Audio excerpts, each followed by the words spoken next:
from Dope House Records. So first of all, I wanted to ask who motivated you to get in this game? I know for me it was what it was to get me in the game, which was you.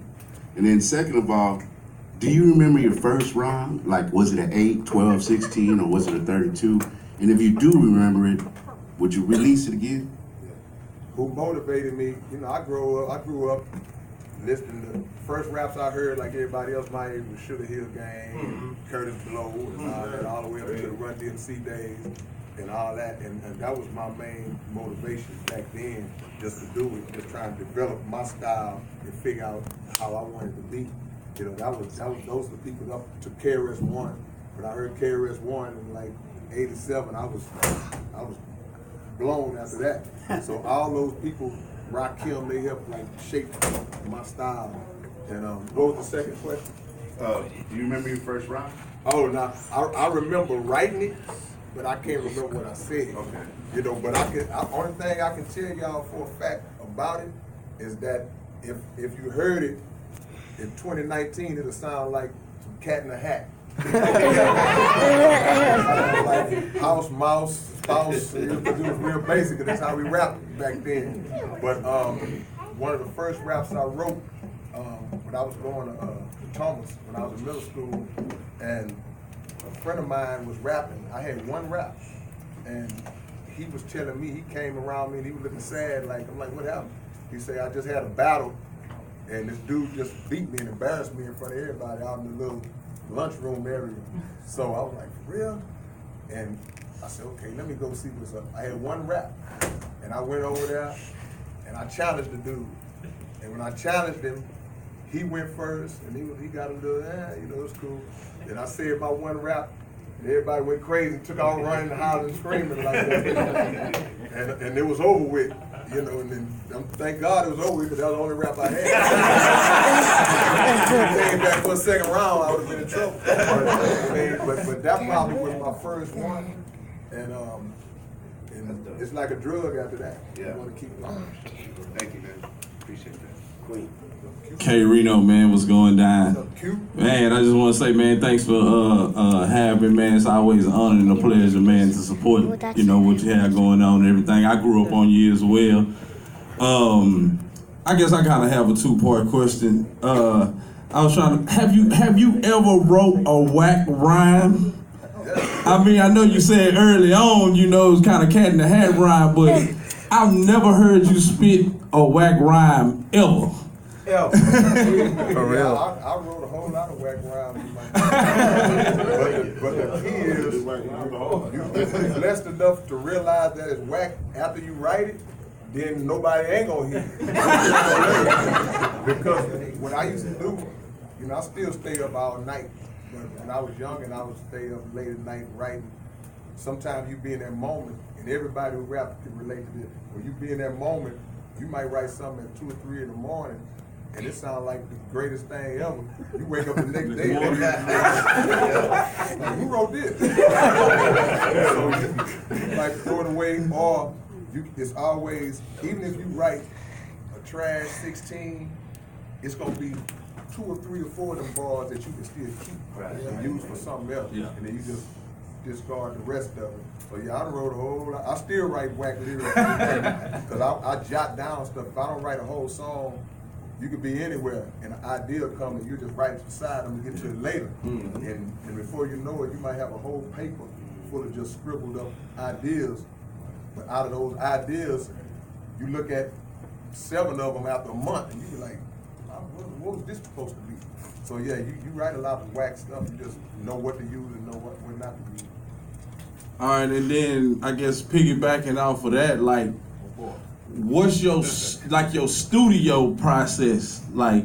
You know, when you go in the studio and you know, do you listen to the beat prior to before you get there? Or when you get there, you kind of build off the the environment, and I just want that that process. It used to be like that before pre-production, because we would go in the studio and make the beat on the spot, but you forget that you on that clock.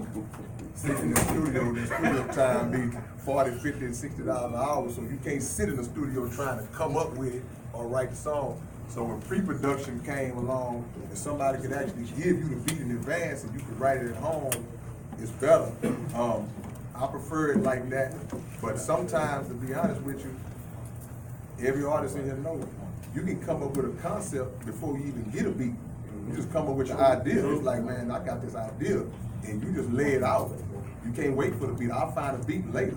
So it's however it happened, that's how it happened. But when you get the track first, then it's easier to kind of build a song around the track.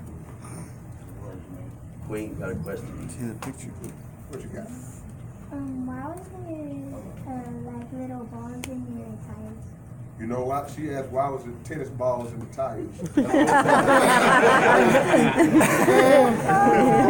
Tires. In my neighborhood, you have guys with bicycles, they might have tennis balls all the way around, circling inside the tires, with all the reflectors all on it like that. And back then, that was like the coolest thing ever to us. So when I made the song, I was like, yeah, I'm gonna incorporate tennis balls. I went to McGregor Park, I found 2 tennis balls, that's all I could find. And I didn't want to buy none, so but that used to be the style back in the days, that's why we had the tennis balls. All right, so I got a, what's up, brother? What's up, my brother?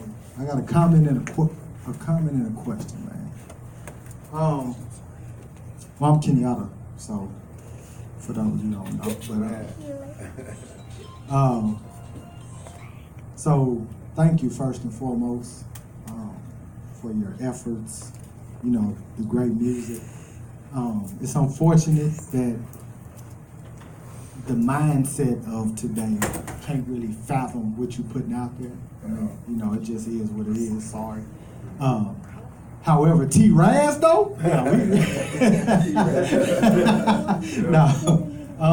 yeah. So, you know, for your humility and ARC, your involvement with LOC. I mean, just everything that you're a part of. And for those of you who don't know, K-Rino, man, then came out and spoke to the youth on more than one occasion when we called on the brother, man. He don't mind doing that.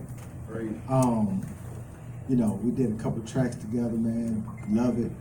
And I use his music when I go to the juvenile detention centers and stuff like that and the penitentiary. I'll play his music because it's therapeutic.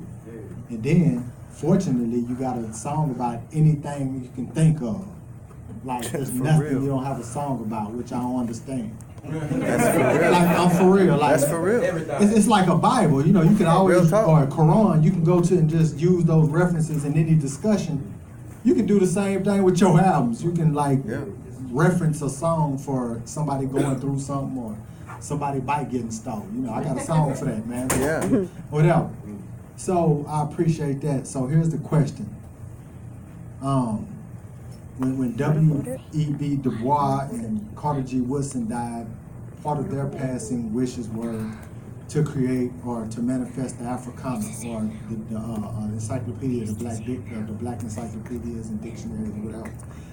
So for K-Rino, the K-Rino in terms of your legacy, and SPC legacy, are we gonna see a SPC shopping strip, kind of like a Nipsey Hussle strip like that? Are we gonna see a SPC shopping strip or a SPC Towers?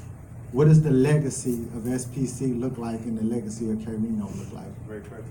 But I mean, I'm gonna need a whole bunch of people like y'all to start buying a lot more of my music. So I can invest the way I want to invest, the way I got it in my mind to do.